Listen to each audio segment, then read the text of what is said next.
मुगल हरम के बारे में आपने टीवी और मूवीज में देखा ही होगा कि कैसे बादशाह अकबर और अदर मुगल शासक हजारों वुमेन्स को हरम में रखते थे सिर्फ इंटीमेसी के लिए। बट टीवी और मूवीज में तो हरम को काफी ग्लैमराइज करके दिखाया जाता है, जबकि असल लाइफ में हरम की सच्चाई काफी घिनौनी है। Hey everyone, welcome to royal story telling. इस वीडियो में हम जानेंगे कि मुगल हरम की स्टार्टिंग कहाँ से हुई थी और हरम में रहने वाली वुमेन्स को कैद करके क्यों रखा जाता है।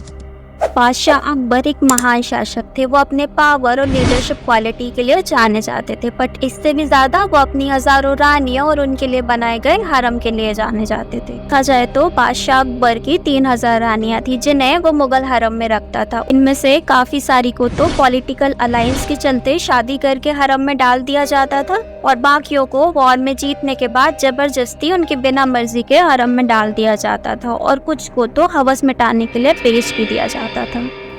हरम महल का वो हिस्सा होता था जहाँ किंग अपनी रानी, दासी और स्लेव्स को रखते थे। ये संख्या हजारों की तादाद में होती थी। किंग अपनी पसंद के हिसाब से रोज एक वुमन को चुनते थे और उनके साथ अपनी नाइट स्पेंड करते थे। तो अब हम देखते हैं कि मुगल हरम की स्टार्टिंग कहाँ से हुई थी। तो एक बार बादशाह अकबर हिरन के शिकार के लिए मथुरा गए हुए थे। उसी टाइम वहाँ उन्हें एक इन्फॉर्मेशन मिली कि दिल्ली के राज्य में कोई राजनीतिक प्रॉब्लम आ गई है। उसी टाइम किंग ने डिसाइड किया कि वो वापस दिल्ली जाएंगे प्रॉब्लम सॉल्व करने के लिए। बट दिल्ली जाने से पहले वो कुछ टाइम आगरा में रुके।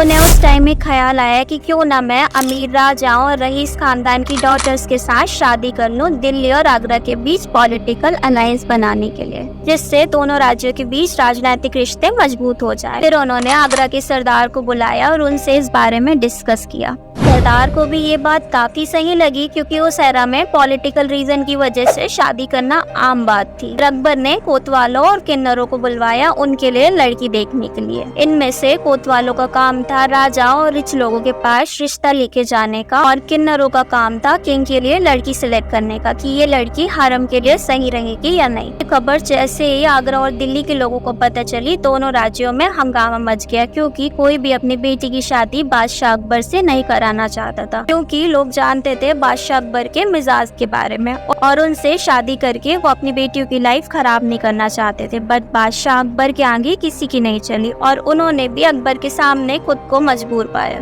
अकबर राजनीतिक संबंधों को मजबूत करने के लिए शादी तो करते ही थे, साथ ही साथ दूसरे देश के राजाओं से वॉर में जीतने पर उनकी वाइफ के साथ रेप भी करते और या तो उन्हें सेक्स स्लेव बनाकर हरम में डाल देते थे। इसी वजह से काफी सारी हिंदू वुमेन्स या तो अपने हस्बैंड के साथ सती हो जाती थी या तो वो जौहर कर लेती थी। इससे उनकी डिग्निटी मेंटेन रहे। सती प्रथा का डिटेल वीडियो मेरे चैनल पे अवेलेबल है। If you want then please check out my channel. एक बार की बात है, बादशाह अकबर आगरा घूमने के लिए गए हुए थे। उन्हें शेख बादा की बेटी की वाइफ पसंद आ गई और उन्होंने उससे शादी करने का डिसाइड किया और उन्होंने सरदार को लेटर भिजवाया कि उन्हें उनके बेटी की वाइफ पसंद आ गई है और उन्होंने डिसाइड किया है उनकी डॉटर इन लॉ से शादी करने का। जैसे ही सरदार और उनके बेटे ने ये लेटर पढ़ा, वो बहुत घबरा गए क्योंकि वो अपनी वाइफ से बहुत प्यार करते थे और उसे खोना नहीं चाहते थे। बट किंग के आगे किसी की कहाँ चलती और उन्होंने अपनी वाइफ को डिवोर्स दे दिया और शहर छोड़कर चले गए। अभी वाइफ हरम के किसी कोने में कैद होकर रह गई। ऐसी ही बहुत सी हॉरिफाइंग स्टोरी है मुगल हरम की। मुगल हरम में बाकी वुमेन्स के साथ साथ किंग की मदर और सिस्टर्स भी रहती थी, क्योंकि बादशाह मुगल हरम में रहने वाली सारी वुमेन्स के साथ नाइट स्पेंड नहीं कर सकते थे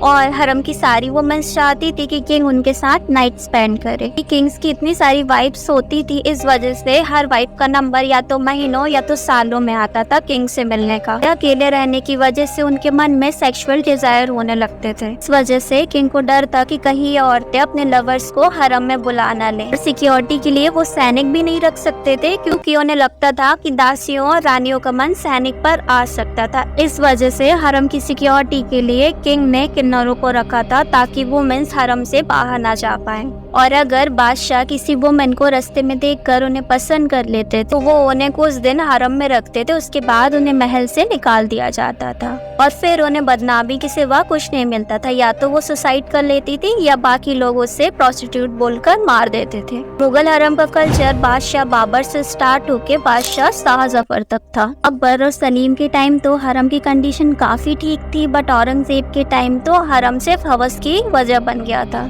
औरंगजेब इतने ज्यादा इविल थे कि पसंद ना आने पर वो या तो वुमेन्स को मार देते थे या तो उनका सौदा कर देते थे। उस टाइम पर एक मुगल किंग की 200 से 300 रानियां होती थी, जिन्हें वो या तो वॉर में जीत कर लाते थे या तो पॉलिटिकल अलायंस के चलते शादी करते थे। दोनों ही केस में उन्हें अपनी लाइफ कैद में गुजारनी पड़ती थी। ना ही उन्हें बाहर जाने की परमिशन थी और ना ही अपनी मर्जी से लाइफ जीने की। कभी कभी तो बादशाह अकबर भेष बदलकर हरम में चले जाते थे ताकि उन्हें पता चल सके कि उनके पीछे उनसे धोखा तो नहीं हो रहा है। मुगल हरम से रिलेटेड मैं आपको एक और स्टोरी सुनाती हूँ। तो शाहजहां की 2 बेटियां थी, जहांआरा और रोशनआरा। वो दोनों हरम में ही रहती थी। एक दिन शाहजहां ने दोनों को उनके लवर्स के साथ देख लिया और उन्हें उस टाइम पे इतना गुस्सा आया कि शाहजहां ने अपने बेटियों के दोनों लवर्स का सर काट दिया। कहा जाता है कि अकबर के हरम में अप्रोक्स 5000 लेडीज थी और उनसे अलग उनकी दासियां और स्लेव्स भी थी, जिनमें उनकी 3 वाइफ खास थी, रुकैया सुल्तान, हीरा कुंवर और सलीमा सुल्तान। और बादशाह अकबर सलीमा सुल्तान पे इतना ट्रस्ट करते थे कि उन्होंने हरम की सुरक्षा की रिस्पॉन्सिबिलिटी सलीमा सुल्तान को दे रखी थी। सर्चर्स का कहना है कि हरम में ना ही सिर्फ इंडियन वुमेन्स रहती थी, वहाँ पर देश के कोने कोने से लाई गई काफी सारी वुमेन्स भी रहती थी, जिन्हें या तो वॉर में जीता जाता था या तो किंग को गिफ्ट के रूप में दिया जाता था।